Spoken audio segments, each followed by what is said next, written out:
is just the sample. This is just the sample board from Newman Munson then. So this is what we've been showing parents and the teachers and so forth. And pretty soon we'll start meeting with the kids.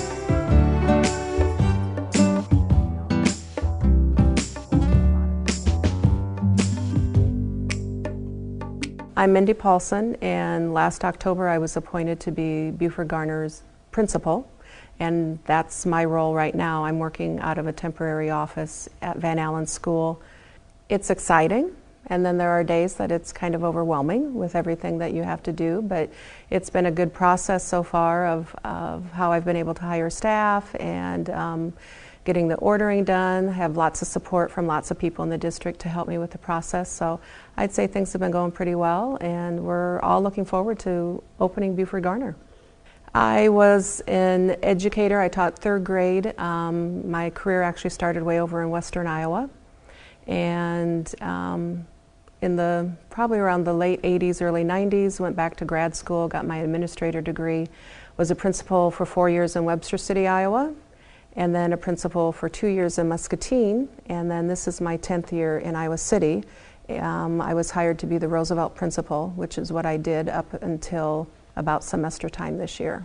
It's a wonderful facility, you know, that's going to have a lot of things to offer the kids and the families, plus the community. I mean, the city of North Liberty was able to help so that the gym is an actual double-sized gym like Van Allen's, and the community will benefit from this facility too. And so it's just that aspect of it. There's also what I found intriguing is the idea of kind of being able to have input on a staff and kind of work with that team together and form that team, and really thinking about where we want to go and what kinds of things we want to do for our students and our families too. So that's very intriguing too.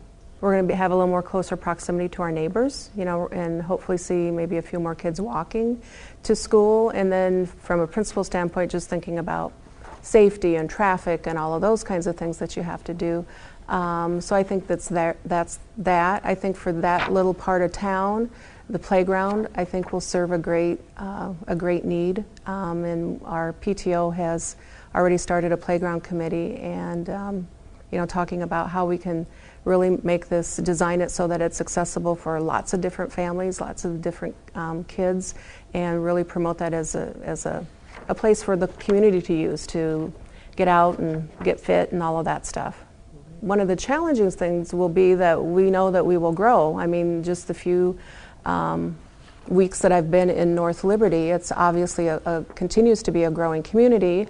They are selling lots around Autumn Ridge, which is right around our actual school site. So I think as we look to the future, just being able to manage that increase in student population, making sure that we have a great academic program, a great fine arts PE program for the students, great partnership with the city. They'll be running the before and after school program, and the rec center will be utilizing the gym. So just making sure that we're continuing to provide the needs of the community and making that a positive partnership. Being a part of the community, you know, I find very exciting, and that they can be assured that, you know, the kids are going to be safe in our school, and that we're going to offer some great experiences and so forth, and that we're all looking forward to that.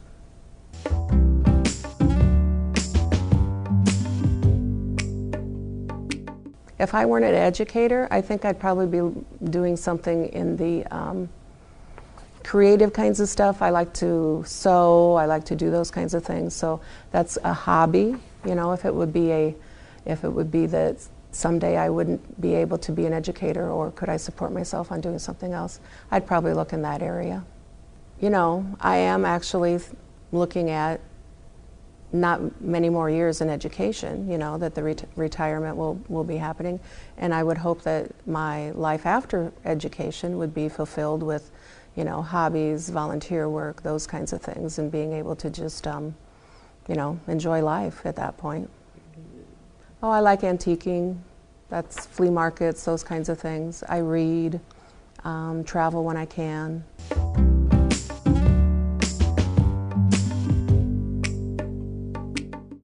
A couple that I've read that I would consider favorites for just my personal reading. I just finished The Immortal Life of Henrietta Lacks, And have you heard of that one?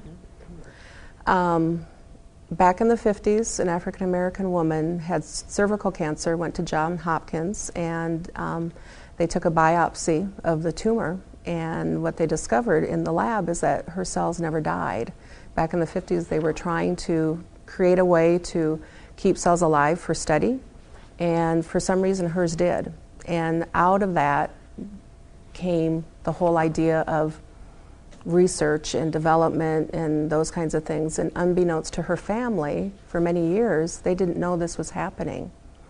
And so it's just, the author does an excellent job of kind of following the whole scientific piece of that part of the story in a way that you can understand, and then also goes back and gets involved with her family, which struggled as people living in the South, and you get connected with their families too. And her cells helped come up with the polio vaccination. Her cells went up in spacecrafts. I mean, it's just very interesting. I sometimes, lean toward nonfiction. Like I like Devil in the White City.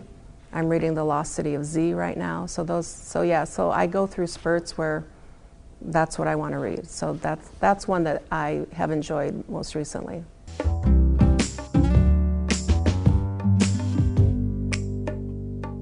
Yeah, unfortunately, it's chocolate chip cookies.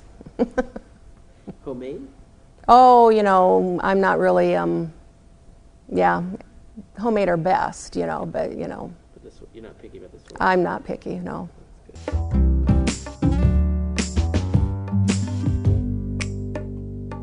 I like movies, and I have lots of favorite movies. Tootsie comes to mind.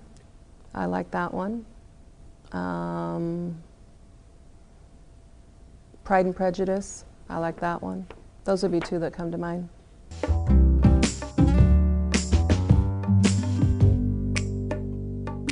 I probably watch more TV than I should. I don't know. Sometimes it's on just for the noise, I follow 24. And what else do I follow? Oh, Project Runway. I guess I'm following that this season.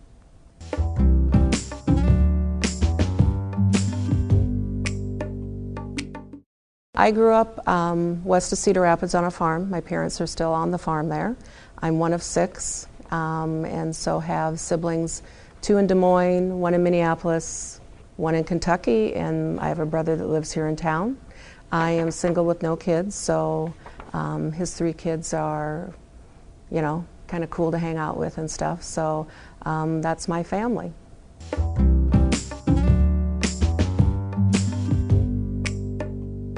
I can think of I guess a personal one from my childhood.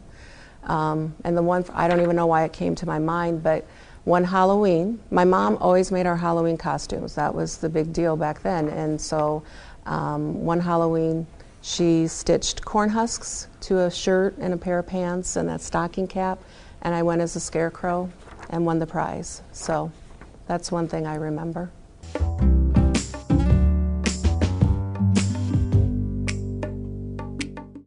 Just how many families are out here and how many families have young kids. And Carmen Dixon at Van Allen and Julie Robinson at Penn, have talked about, just all the growth and all of that stuff. But coming out here day after day and kind of living in the area now, I think that was one thing that has just surprised me. We had kindergarten roundup and lots of families, and they came with babies in strollers and, enrolling their first child in school, and so just the number of young families. And I think the other thing is just the civic pride. The people are very interested in their community. Like I said, we have a PTO group that's, wants to have some playground equipment set up and going, and they're very committed to that project and so forth. So I think those would be the 2 things that have surprised me.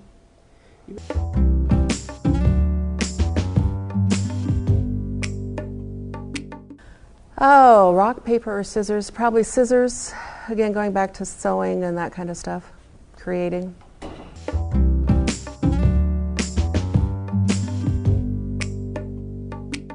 I mean, is there food and water there already, or do I have to do food and water?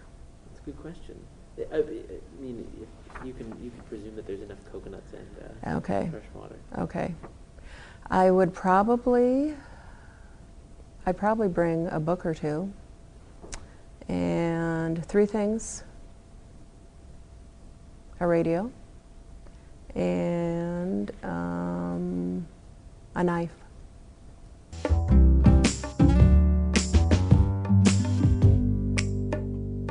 Well, I hate to say it, but my computer. You know, I mean, the job, you know, everybody's lives have just changed because of that, and I think there's just so much that we do with it now that it would be very hard to give that up.